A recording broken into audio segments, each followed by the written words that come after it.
The next thing that we're going to go and slide on over to is a discussion on Diane Feinstein and her, current situation. Okay, so I'll lay the groundwork for you.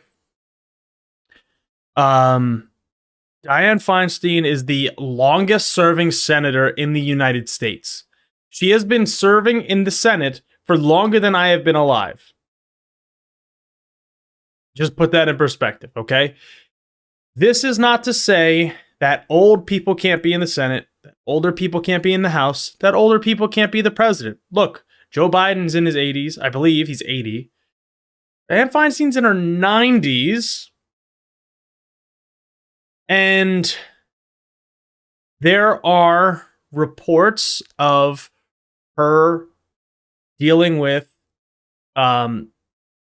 we don't know the stages of it because she's been absent from the Senate, but some dementia. And of course, we all have probably dealt with somebody in whether it's in our family or just in passing or, just that is going through and dealing with this. It's not fun. We all recognize that with the decline in age at this level, we wouldn't let somebody operate a vehicle. We wouldn't let somebody, even, I don't even know if serving at McDonald's. I mean, not to diminish that. There's different, serving food in general.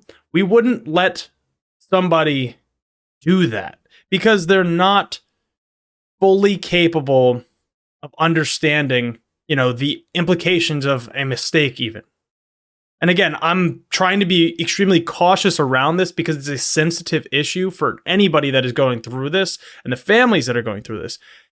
However, we're not talking about flipping burgers at McDonald's. We are talking about the United States Senate, where the Democrats have a 1-vote majority. And Dianne Feinstein not being in the Senate limits the power of her own party and, frankly, threatens, I am trying to not be hyperbolic, but threatens the longevity and sustainability of our judicial system, as CB alluded to earlier in the episode. She is on the Judiciary Committee, which is responsible for, appoint the committee responsible for the preliminary appointments of judges, federal judges, and justices. Technically, I suppose, if you were going to go to the Supreme Court, to get them to the floor of the Senate. And if you don't have the 51 votes when you get to the Senate, which technically I believe we would, if I'm thinking correctly, because we would have 50 plus Kamala Harris. But to get it out of the committee, you need that extra vote. Okay. So what happened today, as I can try to get all these ads off of this, the Republicans. So here's the real thing: is that the Republicans can only do this for a certain amount of time. It's not gonna last. It's not gonna last if this is my opinion. It's not gonna last if Dianne Feinstein chooses to resign, and then they could get her replaced on the committee. So today or yesterday, I believe it was yesterday. My days have been blending together.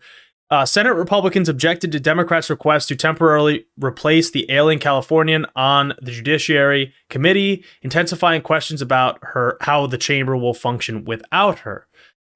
This is from the New York Times here. The Republicans blocked an attempt by Democrats to temporarily replace Senator Dianne Feinstein on the Judiciary Committee, raising new questions about how her party will be able to move forward with Senate work without her. She's 89, so sorry. So she's already, as we've talked about in the past, she's already announced that she's not running for re-election. She's facing calls from congressmen, from senators, to resign because the position is vital to the longevity and sustainability of our democracy. So the Republicans can block these attempts, but if she resigns, my understanding is that they would have the ability to replace her. Now, I don't know what the short-term solution here is, but it's incumbent upon Chuck Schumer. It's incumbent upon other Democratic leaders. It's incumbent upon Joe Biden, I think, me personally, to ensure the legacy. First of all, to ensure her legacy.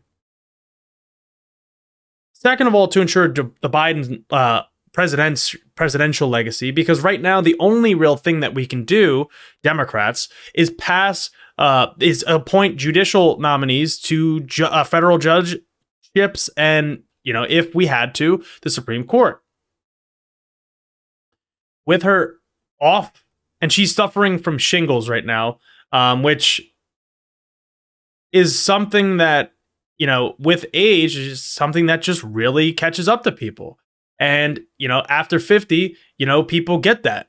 And we don't know what the real issue here is. But regardless, and with all this reporting going on and people calling for her resignation, and the Republicans really trying to stop her resignation, we should all have our ears up to think, okay, something is up here.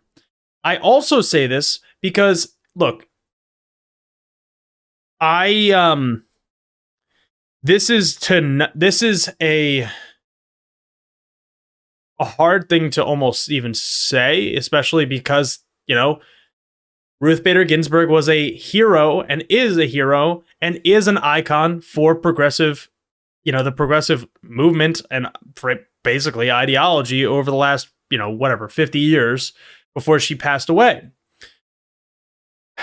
The problem is when we don't think about the longevity of our legacy, and I say our legacy broad there were calls for Ruth Bader Ginsburg to resign, not because she's incapable of doing the job, but just in case, tragedy strikes, which it did.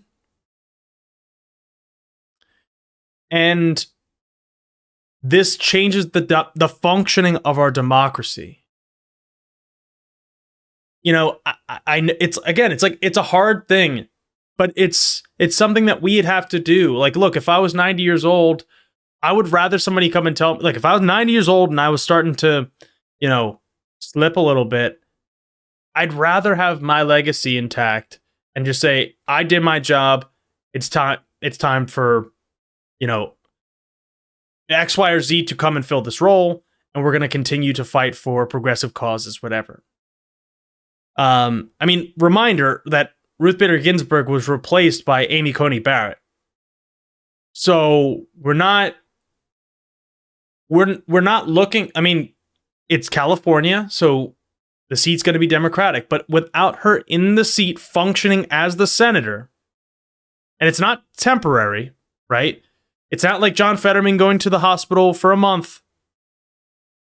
This is something that she has been absent, and there is no timetable for her return. So we really need to look at this from a strategic point of view and not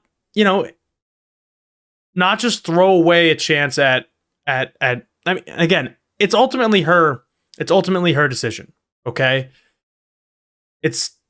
Should be, her aides and her family and all these different people should probably just, if they care about that stuff, should start to analyze what's best for the nation and what's best for her.